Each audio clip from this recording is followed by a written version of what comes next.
आता स्थानिक स्वराज्य संस्थांच्या निवडणुकीसंदर्भात एक मोठी बातमी।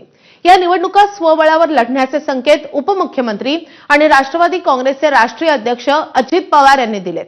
राज्यासह केंद्रात 3 पक्षांचं महायुतीचे सरकार आहे। आगामी निवडणुका महायुतीच्या माध्यमातून लढवल्या जाव्यात अशी तिन्ही पक्षांच्या प्रमुख नेत्यांची भूमिका होती। मात्र जसजशी निवडणूक जवळ येते त्यानुसार स्थानिक कार्यकर्ते आणि पदाधिकारी येऊन भूमिका मांडतायत। स्थानिक स्वराज्य संस्थांची निवडणूक लढवण्याबाबत वेगवेगळे मतप्रवाह आहेत आणि त्यानुसार निर्णय घेतला जाईल असं अजित पवारांनी काल पुण्यामध्ये म्हटलंय।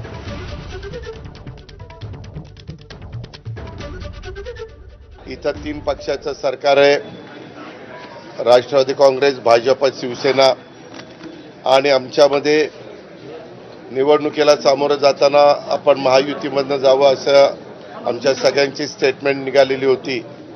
परंतु आता निवडणुका जशा जवळ यायला लागल्यात तसं थोडेसे वेगवेगळ्या भागातले कार्यकर्ते वेगवेगळ्या प्रकारे बोलायला लागलेले आहेत। आपल्याला प्रत्येक तालुक्यामध्ये वेगवेगळा मतप्रवाह मला जाणवला।